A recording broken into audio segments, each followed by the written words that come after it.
Assalamualaikum warahmatullahi wabarakatuh.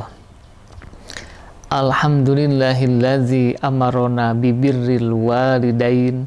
Allahumma salli wa sallim ala sayyidina Muhammadin wa ala alihi wa sahbihi ajma'in, amma ba'du.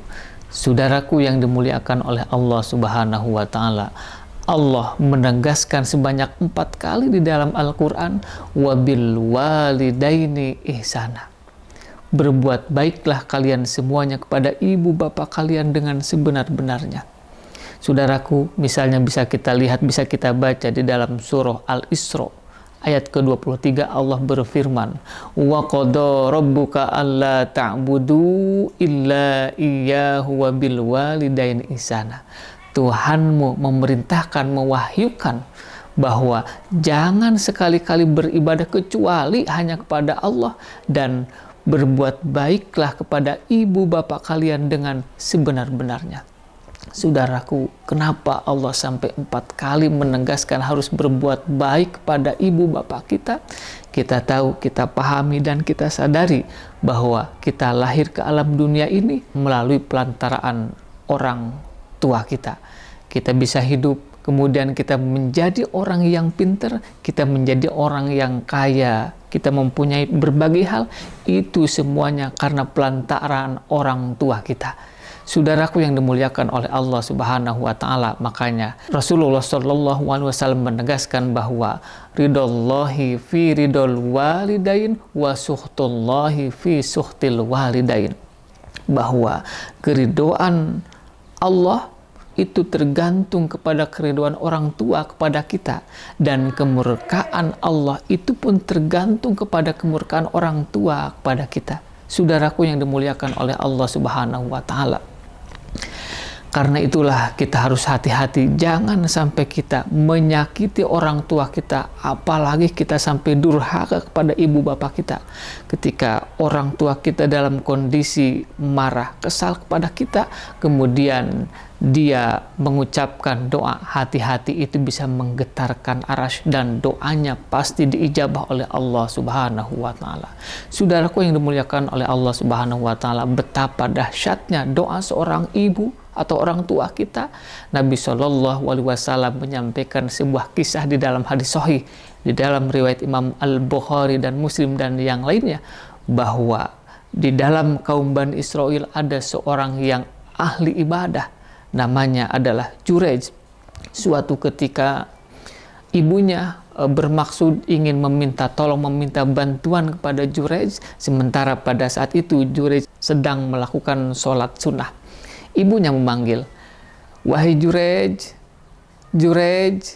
Kemudian di dalam hatinya Jurej bimbang, apakah sholat, apakah aku harus mengabulkan permintaan orang tua? Lalu Jurej memilih untuk melanjutkan melaksanakan sholat sunnahnya.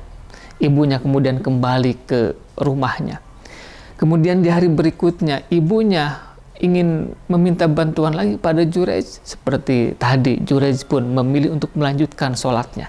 Sampai 3 kali, saudaraku, ibunya tidak berhasil meminta bantuan kepada Jurej karena Jurej sedang melakukan sholat sunat. Kemudian saudaraku, karena kesal, ibunya mengucapkan doa yang keluar dari lisannya.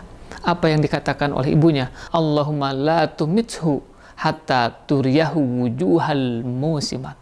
Kata ibunya, ya Allah, jangan kau biarkan anakku Jurej ini meninggal kecuali berurusan dengan seorang pelacur.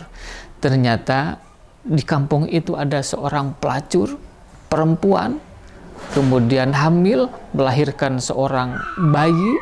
Disitulah kemudian mencemarkan nama baik Jurej. Dia mengaku bahwa inilah anak Jurej, inilah hasil daripada perjinahannya dengan Jurej.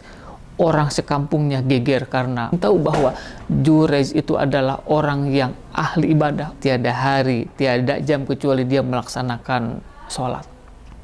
Kemudian saudaraku, apa yang dilakukan oleh Jurej? Jurej kemudian memanggil kepada orang-orang, coba bawakan bayi itu kepadaku. Kemudian bayi itu didatangkan kepadanya. Kemudian Jurayj melakukan sholat, kemudian dia tanya bayi itu, man abuka ya gulam, wahai bayi, siapakah bapamu? Terjadi keajaiban. Bayi yang beberapa hari lahir itu kemudian menjawab, abi, bapakku adalah pengembala kambing. Saudaraku yang dimuliakan oleh Allah Subhanahu wa Ta'ala, demikianlah dahsyatnya doa seorang ibu ketika dia kesal, ketika dia murka, bahkan ketika dia menyampaikan sebuah doa itu akan dikabulkan langsung oleh Allah Subhanahu wa Ta'ala. Saudaraku yang dimuliakan oleh Allah Subhanahu wa Ta'ala, mari kita ingatkan diri kita pribadi, kita ingatkan anak-anak kita ingatkan orang-orang di sekitar kita bahwa jangan sampai kita menyakiti orang tua kita, bahkan menjadikannya kesal, murka karena ulah kita. Mudah-mudahan kita semuanya dibimbing oleh Allah Subhanahu wa Ta'ala menjadi orang yang bisa berbakti kepada orang tua kita. Saudaraku, marilah kita doakan orang tua kita minimalnya dengan doa yang diajarkan di dalam Al-Quran. Rabbighfirli wali walidayya warhamhuma kama rabbayani shogiro. Amin ya Allah ya Rabbal alamin. Saudaraku, inilah yang bisa disampaikan. Wal afu minkum wabillahi taufiq wal hidayah. Wassalamualaikum warahmatullahi wabarakatuh.